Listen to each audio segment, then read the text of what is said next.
This series will look at the top seasons that could use a re-edit, based on an average ranking of Once Upon an Island and my results.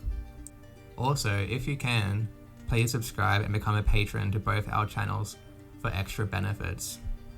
Next on the list at number 6 is Second Chance. While this is a great season with some very memorable moments. Jeremy. Oh, will not snap! count. What the hell? No, it's the first. The season extremely suffers from disjointed storytelling. I'm trying to have feelings. Spencer, your level of arrogance drove me crazy. Unbalanced edits, and by the end, almost becomes a parody of itself. Things are changing now, not just in this game, but I think in the history of Survivor strategy. I think we're seeing an evolution in the way the entire game is played. In the Survivor community, there's a lot of debate about whether this is a good season or not. It seems like general opinion comes down to whether somebody watches the show for strategy and big moments, or for character development and storytelling. If you watch the show for the strategy, this season absolutely delivers. If you watch the show for interesting character development and stories, you'll likely find this season frustrating to watch. The edit very much focuses on the games of certain players, while leaving others with almost nothing. Players like Jeremy, Wentworth, and Spencer were all clearly meant to be the important players that we were meant to keep an eye on during the season. Unfortunately, the edit didn't actually show complex stories on these big players, and they often felt like game bots. I want to build this voting block. You know, we're talking about voting blocks here, and every tribal is going to be a new voting block. I'm forming an alliance here. I'm forming an alliance here. It's about connecting with people. There would be maybe one part of their life that we would hear about over and over again. My wife is pregnant, and I just want to see her stomach. You know what I mean? I want to be there to see it grow. I'm gonna have a son. That's wild. Val comes up and tells me she's pregnant. On the other hand, the season punished the players who weren't always talking in the voting block evolution of the game lingo. These were the more old school players like Kimmy, Kelly Wigglesworth, and Keith. They would have long stretches of out content and only pop up when absolutely needed in the story. These were players that many long-term fans were excited to see again, but unfortunately they were rarely shown during the season. These players also were responsible for some of the few memorable character moments that are still talked about today. We're gonna go and deplete the whole entire ocean of its supply of food. No pumpkin, no. See if this baby's four-wheel drive.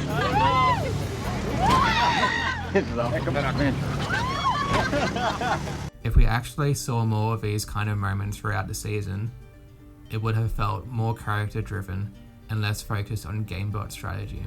I was sitting at camp today and saw about 5 voting blocks. So there's 5 we's. Everybody's part of a we. Wow. Wigglesworth edit is a good example of the uneven editing and also disjointed storytelling that plagues this season. She goes 6 episodes in a row without a confessional, until she finally receives one very short confessional in her boot episode.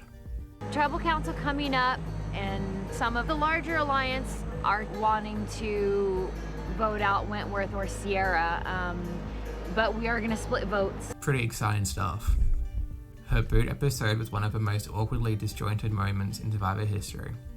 After having no airtime or story for most of the season, we're suddenly being told that Wigglesworth is a huge threat to win the game and needs to leave immediately.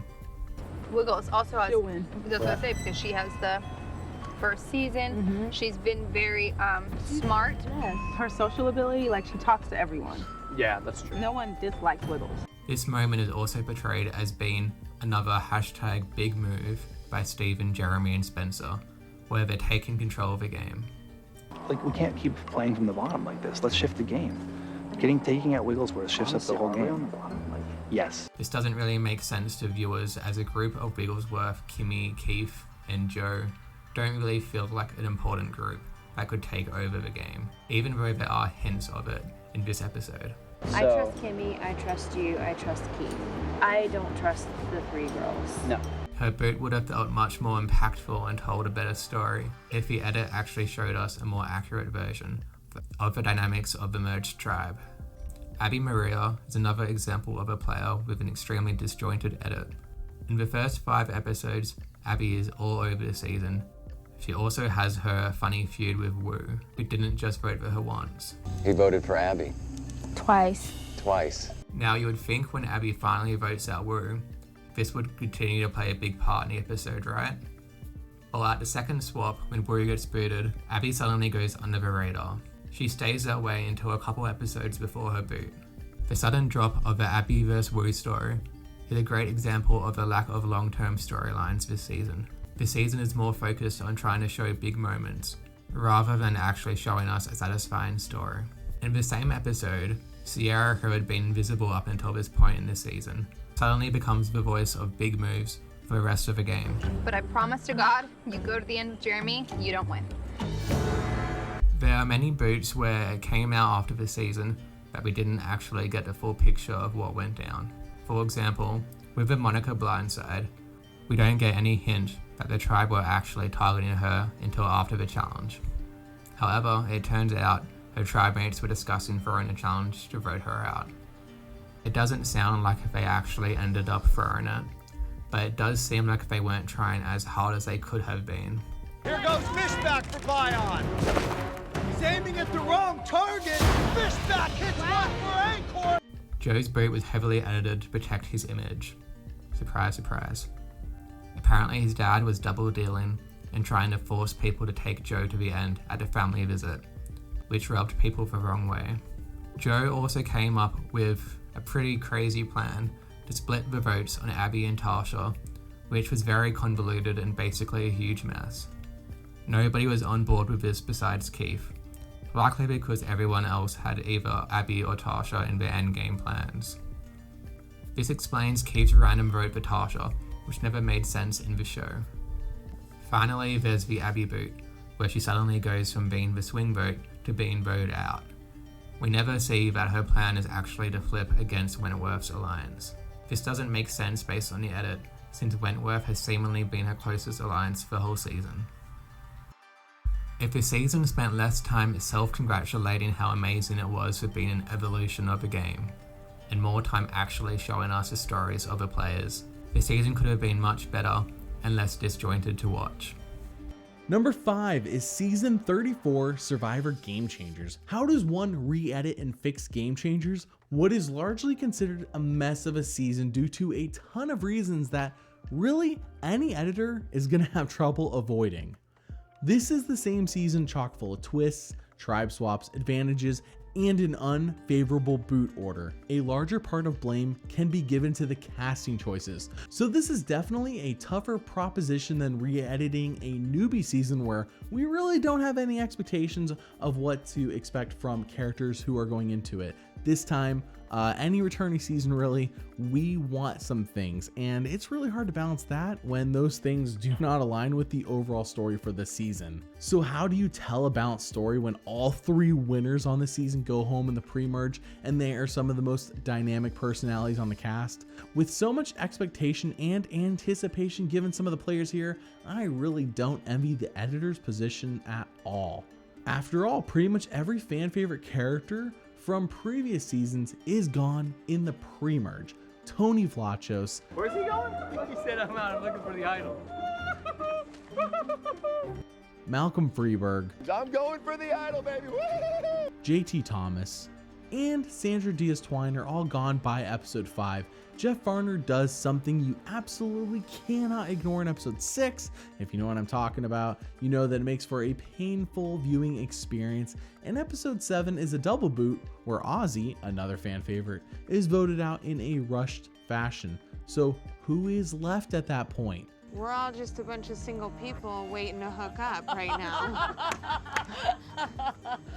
Who is left that we care about? Cirie Fields, Aubry, and Ty, which are your 6th, 5th, and 4th place contenders. Except this season, none of them are highlighted in the same way than when they were popular in their other seasons.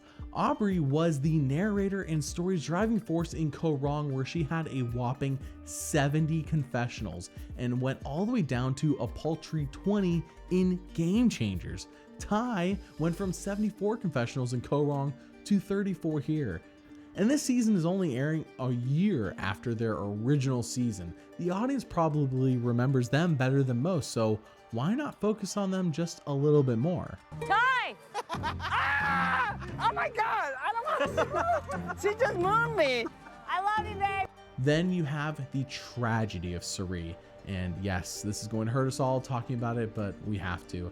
She goes home due to not having an advantage, and I mean that quite literally. At the final 6, every advantage that the other 5 players have, they've just been sitting on all game, and those advantages keep every single one of them safe at this tribal council, while Suri has nothing except strong social bonds.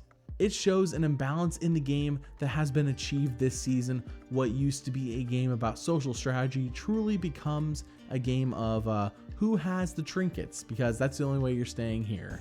Suri, it doesn't matter what votes are in the urn, because the only person who can receive votes is me. Nothing can be done in editing to fix some of these things, but a greater emphasis on the entire final 6, I believe, is the only way to go, despite how that may hurt the pre-merge. The winner, Sarah, gets the most confessionals at 45. It feels like we barely got to know her as a character. All of these issues stem from major characters going home early and the final 6 being mostly ignored till the merge. We needed glimmers of them in the beginning. Who they are, what motivates them, why they're doing what they're doing. Sure, Sarah tells us that last time she played like a cop and this time she played like a criminal, but it's like all we really get from her in the entire pre-merge. And that doesn't say anything about who she is as a person. Last time I played like a cop, look where it got me. This time I'm playing like a criminal, and we'll see where it gets me.